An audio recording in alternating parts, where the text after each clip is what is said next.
for India and good for Kashmiris that since 5th August, I think it is more in the limelight, and now since he didn't, I think, see the China factor. You see, he was just thinking about Pakistan and suppressing Kashmir and his domestic voters, and he did not consider how China would react. And by Eastern Ladakh becoming a virtual war zone now since that it's becoming as Indians keep saying, that's now a two-front war. It's not about LOC, the factor of LAC coming into play. I think that's one factor that may have been a game changer, and which has made I think Modi to withdraw a little, and is yet to see that how much he will withdraw and how much it will not be for Kashmiris, it will be for the larger international and regional context. So slightly we'll go back in the history and see the way whenever there is a dialogue between India and Pakistan and have a negotiation, including the Shimla Accord and whatnot. Do you think there was a mistake on the part of both countries by not including Kashmiris themselves in the negotiation or in the discussion? No, I think the Shimla, if you have to go back, those is considered, there's almost a consensus that it was a great, diplomatic success for Zulfikar Ali Bhutto in Pakistan. I mean, the circumstances were so bad. We had 90,000 prisoners, and we didn't have many cards to play. And under the circumstances, to get the deal that he got was not such a bad deal for Pakistan. But I would say that the more damaging has been the Accra, initiative. That was when Musharraf went on to talk with India without including the Kashmiris. So that may have caused more resentment, not just in Kashmir, among the Kashmiris, but it also damaged our case at the United Nations, because you see, before Agra, whenever there was a resolution on Kashmir, most Muslim countries, OIC countries, and many non-aligned countries would support the case of Pakistan and Kashmir. But when we try to have a agreement with India without involving the Kashmiris, so people then it's not been the case like that since then, and we do not get as many votes. And last time I was at the United Nations session and I talked to a number of people, and there was an opinion that when you talk to those Muslim countries that voted for Kashmir earlier, they say that you didn't ask us when you tried to have an argument, you didn't talk to the Kashmiris. So that may have damaged us diplomatically more than Shimla, I would say. So, what do you think when we start signing these bilateral issues with India and Pakistan, and that undermines the UN resolution and keeping the UN out of the equations, because now it has become a bilateral issue? Actually, it's a long debate that whether and it's not just happened in the last few years. It's been going on forever. And whether we should have trade first and talks later, or talks first and then and trade later. But after 5th August, I think this debate is over. It is very difficult for Pakistan to go ahead with normalization with India, or have let alone have a trade agreement or any kind of relationship with India, and that's what we are doing, because there is so much pressure, domestic pressure on Pakistan's part. There is the moral responsibility, and also because it's so bad, atrocities, the scale of atrocities in Kashmir, but Kashmir is so bad that it's not possible. So it's out of question at this moment. Correct. Speaking of these casualties that take place across the line of control and the atrocities that is being committed, one of the shortfall that we face, particularly I would say that is in the field of journalism, we see lack of statistics. The atrocities and the casualties happening more than they are being reported, either on the line of this side of line of control or the other side. You know, the sniper attacks or the insurgencies or casualties that are gone unreported. What do you suggest, especially to the our journalist community, that I know it costs money, and I'm just going to make my question a little longer because I was discussing with one of the government official in Azad Kashmir. They have a dedicated budget, for the freedom movement. Where they are supposed to spend money on the research and bring the facts and figures. That does not happen. I don't see any data coming. I have to tell you a personal example. I got this chance to visit Srinagar a few years ago, and I met all strata of people, journalists, politicians. There was this group of people that I had to see, and I asked them, everybody wanted to discuss Pakistan with me, and I asked them what would you like me to take back the message home. And the biggest grievance they had was that, because they watch Pakistani television every day, all of Pakistani channels are watched on cable and now through social media also.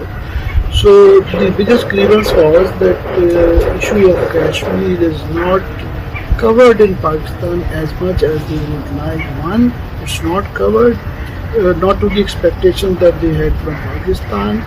Also, the coverage is so bad. They said it breaks their heart that most people in Pakistan, they have no understanding of the Kashmir issue. And even, it hurts them more when they see the so-called experts on Pakistan television and the Kashmir Research Center and those Kashmir television people that they see, that sometimes even the scholars, so-called scholars, do not have basic understanding. We get that feeling. That's what they said. They said we get the feeling that you have no idea about the reality of Kashmir, the basics and fundamentals of Kashmir. So that breaks their heart, and it's a sad reality that one, there is an issue of capacity that we do not understand. Even most journalists and researchers have a very limited knowledge of Kashmir issue and the reality of Kashmir. And also, there is also commercial side to it. Let's face it, television channels, they run by commercialism. So commercial things matter more. And they have, somehow, it's a sad reality that Kashmir is not covered as much as our Kashmiri brethren and sisters would like to see. There was another concern from the people of Kashmir, particularly from the other side, which is under Indian occupation. And the concern was that Pakistan occasionally flip-flops its policies. Prime Minister makes a statement that Kashmiris would be given an independence, and the next day the Foreign Office gives a statement contrary to what previous day it was a statement in a public arena. That shows that the lack of seriousness on Pakistan effort, because once a statement goes out from a politician or a person of authority from this side, and then the next day they feel that their emotion was being played. How would you respond to that? I think this is more of a question of capacity than Pakistan flip-flopping, as you said, its policy. The whole issue that Imran Khan said that once the Kashmir is free, we would like to ask people of Kashmir that would they like to be part of Pakistan or would they like to be an independent Kashmir. I think people didn't understand, and it was not such a faux pas by the Prime Minister. It's just people lack of understanding by the people. It is part of our constitution. It is written in the 1973 Constitution that once the Kashmir issue is resolved, we give that choice to the people of Kashmir to decide. And I think most people in occupied Kashmir, they like to put this issue to be decided later, because this brings in a division, and this has been a division in the past and which was exploited by India. So I think it's more people's understanding of the Kashmir issue. It was not such a big mistake as people thought. What message do you have for the Kashmiri diaspora abroad towards playing their role in apprising the world about the Kashmir issue, so we can get to some sort of a conclusive mark? Perhaps, I'd like to be modest, Rod. It's not my place to, lecture Kashmiri diaspora. They are more enlightened. They are more, they have a better understanding of Kashmir issues than we have in Pakistan. But one thing I like to particularly point out and emphasize is to focus more on the humanitarian side of it. The political side comes later, and there are power factors that are also big determinants, in resolving these issues. So the humanitarian side always, like for example, the Kashmir issue, it was not a Muslim issue. People forget that it was a humanitarian issue that got the attention of the world. For example, not many people know that my, for example, childhood hero, Lala, who hijacked a plane. She was a big, charismatic, was a Christian. Hanan Ashrafi is a Christian. And you, as an expert of interfaith, would understand that this brings the humanitarian side of the Kashmir issue, brings people more attention to the Kashmir cause than the political side of it. Because the political side, people may have different views on it. This divides the attention of the public and at large.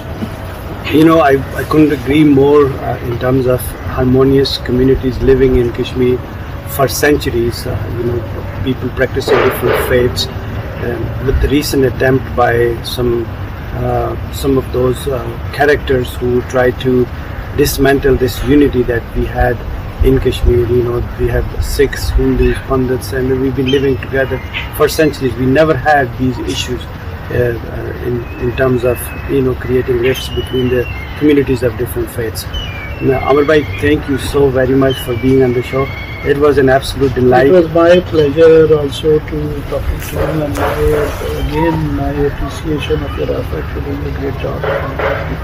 Thank you. That's all we have from Washington Roundtable. Take good care of yourself. Until next time, Assalamu alaikum wa rahmatullahi wa barakatuh.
This is Majib Qazi with Voice of Kashmir TV. We at VOKTV are committed to bringing you raw and unfiltered news pertaining to human rights violation from Indian occupied Kashmir.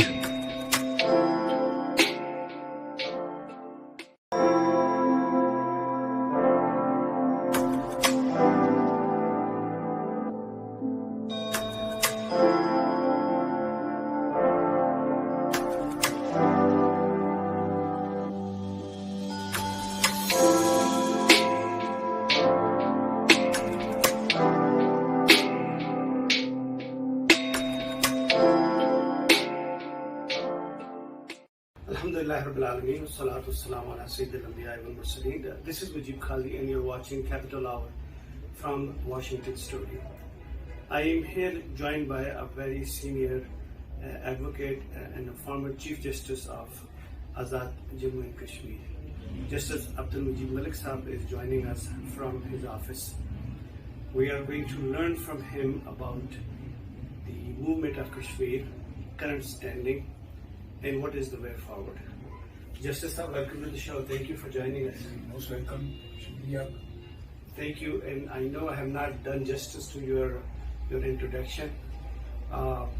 تھوڑا سا بتائیں گے تحریک کے حوالے سے اپنی professional career کے بارے میں ٹو اور لارجر آڈینس. میں تو اصل میں کالج کے زمانے سے تحریک جو ہے ہماری اس سے منسلک ہوں. میں پاکستان میں جب وزیر تعلیم تھا وہاں لاہور میں لاہور میں تو طلباء کی تنظیم جو ہماری جموں کشمیر اسٹوڈنٹ فیڈریشن تھی اس کو پریزیڈنٹ رہا ہوں. تو اصل میں وہیں سے میں نے اس کا آغاز کیا.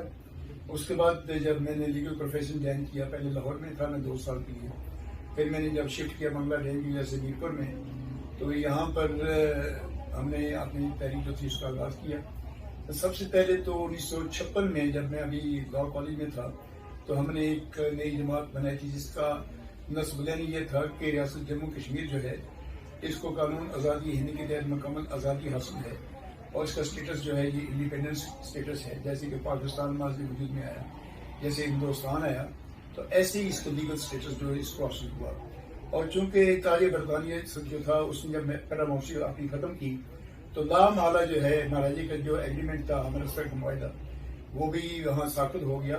اور اس کے بعد جو ہے یہ جموں کشمیر کا جو سورن جو اتھارٹی ہے یہ جموں کشمیر کی عوام کو آؤٹ ہو گئی. تو اس کے بیسس کے اوپر ہم نے کہا یہ آزاد کشمیر گورنمنٹ جو یہاں ماضی وجود میں آئی تھی اس کو پوری جموں کشمیر ریاست کی جائزہ حکومت تسلیم کیا جائے اور یہی جموں کشمیر کے عوام کی تحریک آزادی جو ہے اس کو بین الاقوامی سطح پر بھی اور مقامی سطح پر بھی آگے اس کو لیڈ کرے. تو اس کے منشور کے اوپر ہم نے اپنی تنظیم شروع کی. لیکن پھر بھائی یہاں مارشل لگا ایوب خان کا تو اس میں تمام جگہوں پر پابندی لگ گئی. پھر ہم نے جب کہ خورشید مرحوم بنے آزاد کشمیر کے پریزیڈنٹ الیکشن ہوا یہاں پر 60 میں, تو اس وقت پھر ہم نے ان کو پرسویڈ کیا کہ یہاں پر نئی جماعت بننی چاہیے چونکہ یہاں پہلے سے مسلم یونیورسٹی تھی. تو اس کے بعد جموں کشمیر لبریشن لیگ کے نام سے ہم نے یہاں ایک تنظیم قائم کی. تو اس میں ہمارا منشور جو تھا وہ یہی تھا کہ آزاد کشمیر ڈیولپمنٹ کے ساتھ ساتھ اس کی تحریک آزادی جو ہے اس کے لیے آزاد گورنمنٹ جو ہے اس کو پوری جموں کشمیر کی جائز حکومت جو ہے لیگل گورنمنٹ کی جیورے گورنمنٹ مان لیا جائے. اور یہ ہماری تحریک آزاد جموں کشمیر جو ہے ریاست کی عبادت کے اصول پر اور آزادی کے اصول پر اپنی تحریک کو لیڈ کرے. تو یہ اس وقت ایوب خان پریزیڈنٹ تھے, انہوں نے یہ آئیڈیا سیل بھی کیا اس کو ایوب خان کو, کیونکہ سندھ طاس معاہدہ بعض وجود میں آ چکا تھا.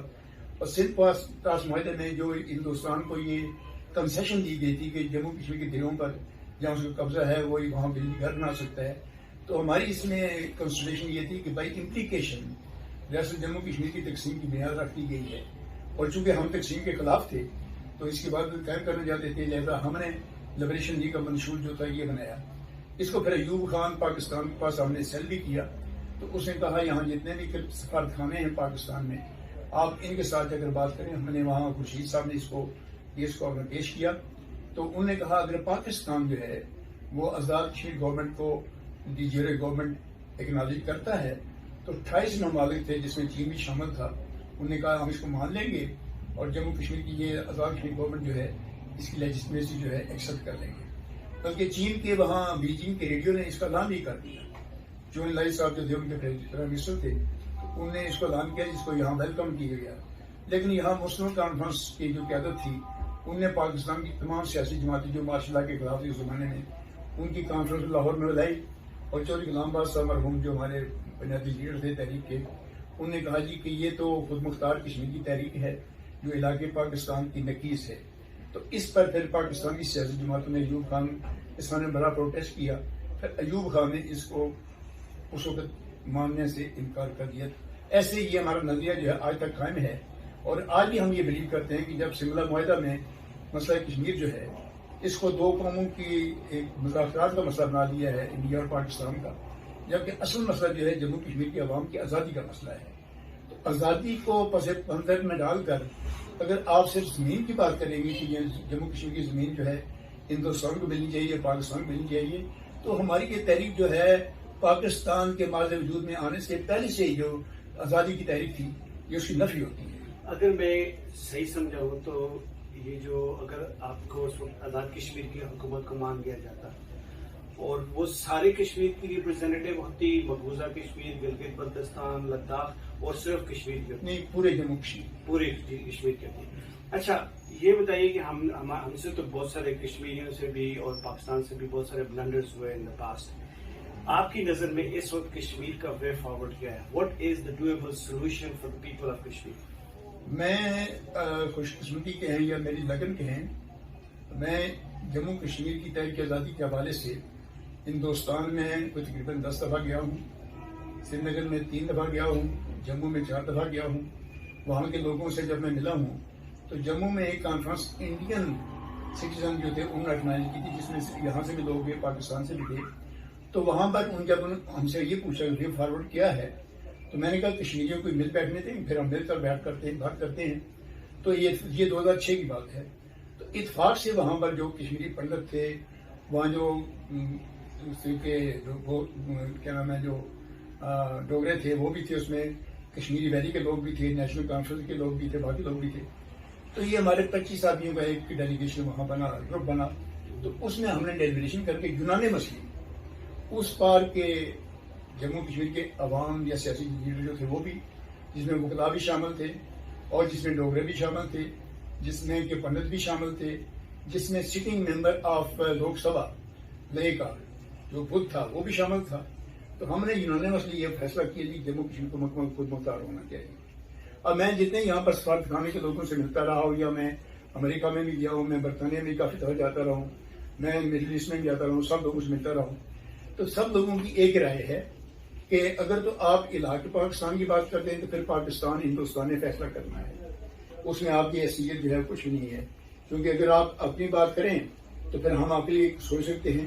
اپنی بات کا مطلب یہ ہے کہ اگر آپ آزادی چاہتے ہیں تو پھر آپ ہم سے بات کر سکتے ہیں. اگر آپ علاقے کی بات کرتے ہیں تو پھر پاکستان خود اپنی بات کرے گا، ہندوستان اپنی بات کرے گا. تو میرے سامنے وے فارورڈ جو ہے وہ یہ ہے کہ پوری ریاست جموں کشمیر کے عوام جو ہیں ان کو متحد و منظم ہو کر ایک آواز اپنی آزادی کی اٹھانی چاہیے. اور آزادی کے لیے میرا جو اپنی سوچ ہے یا میری جو اپنی معلومات ہے وہ یہ ہے کہ دنیا کو کوئی ملک جو ہے آزادی کی مخالفت نہیں کرے گا، بلکہ ہمیں مکمل سپورٹ ملے گی. پرائم منسٹر پاکستان نے بھی اپنے کئی اسٹیٹمنٹس میں یہ اندیا دیا ہے کہ ہم کشمیر کو ان کی آزادی دلوانا چاہتے ہیں، لیکن ویری نیکسٹ ڈے ایک اسٹیٹمنٹ آ جاتی ہے جو اس کو انڈو کر جاتی ہے. تو آپ یہ جو ایک زگزا یا ایک سی صاحب جیسی پالیسی چل رہی ہے اس کے بارے میں آپ کا کیا خیال ہے؟ پاکستان کی کشمیر پالیسی سے تو مجھے ہمارا جو سندھ تاس معاہدہ تب سے شکوک ہیں، اور یہی وجہ ہے کہ ہم نے اپنی پوزیشن جو ہے بڑی کلیئرلی بالکل دو ٹوک الفاظ میں، جس میں کوئی ابہام نہیں ہے، کوئی دو مطلب نہیں نکلتے ہیں. ہم چاہتے ہیں کہ ریاست جموں کشمیر کی مکمل جو جغرافیائی اور سیاسی وحدت ہے یہ قائم رہنی چاہیے. ہم تقسیم کسی قسم کی تقسیم کے اس کے حق میں نہیں ہے، اور ہم چاہتے ہیں جموں کشمیر کے عوام کو پہلے آزادی ملنی چاہیے. آزادی کے بعد جموں کشمیر کے عوام جو ہیں اگر خود مختار رہنا چاہتے ہیں یہ ان کا حق ہے، لیجیٹیمیٹ بھی، لیگل بھی اور یو این کی ریزولوشن کے تحت بھی وہ آزاد رہ سکتے ہیں. اور اگر وہ چاہتے ہیں کہ ہم نے پاکستان کا صوبہ بننا ہے یا ہندوستان کا صوبہ بننا ہے، یہ بھی ان کی اپنی لیجیٹیمیسی ہوگی، ان کا اپنا حق ہوگا. تو اس کے بعد جو چاہیں فیصلہ کر سکتے ہیں. تو پاکستان کی پالیسی جو ہے یہ کبھی تو جناب جموں کشمیر کے جب قائد اعظم زندہ تھے تو انہوں نے دو ٹوک الفاظ میں کہا تھا کہ جموں کشمیر جو ریاست ہے یہ خود مختار رہنے کے حقدار ہیں. ان کی اپنی ساری جناب اسٹیٹمنٹس جو ہیں، پاکستان کے سابق وزیر اعظم جو ہیں چودھری محمد صاحب کی کتاب ایمرجنس آف پاکستان، اس میں ان کے بیانات سارے چھپے ہوئے ہیں. کانگریس نے بھی بات تسلیم کی ہے، لیکن کانگریس کا موقف یہ تھا کہ ریاستیں جو ہیں ان کے وسائل بہت کم ہیں، وہ اپنے آپ کو ڈیفینڈ کرنے کی پوزیشن میں نہیں ہے، جیسا ان کو علاج ہندوستان سے یا پاکستان سے کرنا چاہیے. تو یہ پالیسی قانونی نہیں ہے، یہ پالیسی کانگریس نے اور مسلم لیگ نے ماؤنٹ بیٹن کی حمایت پر بنائی تھی. اس وقت کشمیر کی کرنٹ لیگل اسٹینڈنگ کیا ہے اگست کے بعد؟ جموں کشمیر کی صحیح پوزیشن جو ہے وہ 3 جون جو اعلان ہوا تھا بر صغیر کی ٹرانسفر پاور کا، اس سے لے کر پھر 15 اگست 1947 کو جب قانون آزادی ہند آیا ہے، اس سے لے کر آج دن تک جموں کشمیر نہ ہندوستان کا حصہ ہے نہ پاکستان کا حصہ ہے، بلکہ جموں کشمیر کی اپنی وحدت جو ہے قانونی طور پر اور بین الاقوامی طور پر اور سیاسی طور پر اور اخلاقی طور پر مکمل آزاد حکومت رسی ہے. اور یہ جو ایک نیریٹو ڈیولپ کیا گیا ہے یا ایک لوگوں میں پرسپشن دی گئی ہے اوور آل کہ کشمیریوں کے پاس صرف 2 چوائسز ہیں، یا وہ انڈیا کے ساتھ یا پاکستان کے ساتھ، یہ انڈیپینڈنس والا تو بیچ میں ہے ہی نہیں، یہ آپ کس طرح جسٹیفائی کریں گے؟ نہیں، میں جسٹیفائی کرتا ہوں کہ دیکھیں ہندوستان کیسے ماضی وجود میں آیا ہے، آزاد کیسے ہوا ہے، پاکستان کیسے ماضی وجود میں آیا ہے. اس کی بنیاد جو ہے وہ قانون آزادی ہند ہے 1947 کا. اسی قانون کی دفعہ 7 ہے، سب کلاس 2 ہے اس کی، جس کے تحت جو ریاستوں کے جتنے معاہدے تھے، ایگریمنٹ تھے، ٹریٹی تھے تاج برطانیہ کے ساتھ، وہ سارے کے سارے جو ہیں وہ ساقط ہو گئے. تو اصل میں آپ اس کو لا کو انٹرپریٹ کریں تو ہندوستان نے کبھی یہ بات یا پاکستان نے یہ بات کبھی پہلے نہیں اٹھائی تھی، بلکہ جو وہاں پر کیبنٹ مشن آیا تھا یہاں پر ہندوستان میں، اس نے 2 ٹوک بات یہ پہلے یہی گئی تھی کہ ریاستیں جو ہوں گی ان کی جناب جو ہے ان کو ہم کسی کو اختیار نہیں دیں گے، نہ ہندوستان نہ پاکستان کو. پھر جو وہاں جب قانون زیر بحث تھا قانون آزادی ہند، تو 18 اگست کو جو پارلیمنٹ میں ڈبیٹ ہو رہا تھا تو بتائیں کہ پارلیمنٹ نے 2 ٹوک الفاظ میں یہ کہا کہ ریاستیں جو ہیں وہ ان کو مکمل خود مختاری حاصل ہوگی. پھر جب قانون بن کر آیا تو 20 اگست کو پھر اس کا بیان آیا پرائم منسٹر اٹلی کا، اس نے کہا ریاستیں جو ہیں ان کا اسٹیٹس جو ہے وہ خود مختار ہوگا، وہ جانا چاہیں وہ جانا چاہیں جا سکتی ہے اس میں. تو اس لیے لیگلی تو ہمارا کیس جو ہے وہ بڑا اسٹرانگ ہے. اگر آج ہم بین الاقوامی عدالت میں جائیں گے، اگر ہم اپنا وہاں کیس پیش کریں تو مجھے 100% نہیں بلکہ 1000% یہ یقین ہے کہ جموں کشمیر کے مستقبل فیصلہ یہی ہوگا جو تجویز میں پیش کر رہا ہوں. اچھا، یہ فرمائیے جسٹس صاحب کہ اس وقت جو کرنٹ سچویشن ہے جس میں ہم نے فار لاسٹ 73 ایئرس ٹرائی کر کے دیکھ لیا کہ جن لوگوں کو ہم نے اپنا وکیل بنایا تھا، جن لوگوں کو اپنا کیس دیا تھا کہ آپ جا کے کشمیر کا کیس لیڈ کریں، تو جس میں ہم چاہتے تھے جی کہ جتنے بھی پرٹیکولرلی اسلامک کنٹریز تھیں یا فرینڈس تھے ہمارے جو کرتے تھے، اس کا رزلٹ آپ کے سامنے ہے فار دا لاسٹ 73 ایئرس. اب کشمیری اس نیچ پہ آ چکے ہیں کہ it's a do and die situation for them. Kashmiri diaspora کا کیا رول ہونا چاہیے، کشمیریوں کا کیا رول ہونا چاہیے؟ کیا آپ نہیں سمجھتے کہ اس وقت موومنٹ کو کشمیریوں کو اپنے ہاتھ میں لے لینا چاہیے؟ میں آپ سے اتفاق کرتا ہوں، لیکن پہلی بات میں کہنا چاہتا ہوں یہ کہ ہم نے کسی کو وکیل مقرر نہیں کیا ہے، بلکہ سیکورٹی کونسل نے ہندوستان نے بہت چلاکی کے ساتھ جموں کشمیر کے اندر جو ہماری آزادی کی تحریک تھی اس کو سپریس کر کے اس نے پاکستان کے خلاف ایک چارج وہاں لگایا تھا کہ پاکستان نے ٹرائبل ایریا سے پٹھان جو ہیں حملہ آور بھیجے ہیں جموں کشمیر میں، لہٰذا پاکستان کے اوپر پابندی لگائی جائے کہ وہ حملہ آور جو ہیں ان کو پابند بند کریں. تو اس لیے پاکستان اور ہندوستان وہاں فریق بنے. جموں کشمیر کے عوام کو وہاں سیکورٹی کونسل میں فریق بنایا ہی نہیں گیا اس میں، لہٰذا وکیل کرنے کا نہ کرنے کا سوال کر نہیں ہوتا اس میں. اب یہ مسئلہ جو ہے کہ ہماری پوزیشن کیا ہونی چاہیے. ڈیاسپورا میں جتنے ہمارے لوگ ہیں جن کی اندر بڑی دلچسپی بھی ہے، طلب بھی ہے اور ان کے اندر امنگ بھی ہے کہ ہم اس میں کام کرنا چاہتے ہیں، میں سمجھتا ہوں کہ ان کی تمام ایفرٹس جو ہیں، کوششیں جو ہیں وہ رائے گاں جا رہی ہیں، اس لیے کہ سب سے پہلے کسی بھی ملک کی آزادی کی جو تحریک ہوتی ہے اس کے عوام کے اندر اتحاد ہونا چاہیے، یونٹی ہونی چاہیے. ہماری بدقسمتی جو ہے وہ یہ ہے کہ ریاست کے تینوں حصوں میں، گلگت ہو یا آزاد کشمیر ہو یا پار کا کشمیر ہو، جموں کشمیر، ہم اتنے ڈیوائڈڈ ہیں، اتنی جماعتوں میں بٹے ہوئے ہیں کہ ہمارے اندر یونٹی نہیں ہے. لہٰذا پہلا جو ہے بیسک جو ایلیمنٹ ہے، میں یہ تجویز کروں گا کہ جموں کشمیر کے عوام جو سنسیر ہیں ان کو یونائٹ ہونا چاہیے. اس میں یہ جگہ نہیں ہونی چاہیے کہ الف بے جیم دال جو ہے پارٹی کا پریزیڈنٹ ہے وہ کوئی بھی طریقہ کار جو ڈیوائس ہے اس کو تیار کر سکے اور اپنا ویو پوائنٹ جو ہے صرف آزادی کے نام کے اوپر اور صرف جموں کشمیر کی جو ہماری وحدت ہے، جغرافیائی وحدت، سیاسی وحدت جو ہے، ان 3 اصولوں کو اپنا بیانیہ بنا کر دنیا کے سامنے اگر پیش کریں گے تو میں آپ کو یہ یقین سے کہہ سکتا ہوں کہ میں 93 میں اسٹیٹ ڈپارٹمنٹ امریکہ میں گیا، وہاں پر برطانیہ کے 5 ممبر پارلیمنٹ میرے ساتھ تھے، لارڈ ایور اس کی قیادت کر رہے تھے. تو وہاں پر جو اس وقت پریزیڈنٹ تھے بل کلنٹن، تو انہوں نے ایک رپورٹ تیار کر رکھی تھی جس میں انہوں نے کہا کہ ریاست جموں کشمیر جو ہے اس کے مسئلے کا واحد حل جو ہے وہ مکمل خود مختاری ہے. جو تجویز میں یہاں پر پاکستان کے وزیر اعظم بھٹو صاحب وہ پیش کی اور وہاں انڈیا کے پرائم منسٹر کو بھی پیش کی تھی، لیکن یہاں سے جواب آیا یہ کہ نہیں، ہمیں خود مختار کشمیر کی حمایت نہیں کر سکتے. تو اصل میں رکاوٹ جو ہے یہ 4 حکومتیں ہیں ہمارے راستے میں. ایک دہلی کی حکومت، اسلام آباد کی حکومت، سری نگر کی حکومت اور مظفر آباد کی حکومت. یہ چاروں جو ہیں یہ ان میں کشمیری ایشو کو سیاست کے اتار چڑھاؤ کا یا اقتدار حاصل کرنے کا، اقتدار میں رہنے کا اور اپنے جو جغرافیائی مفادات ہیں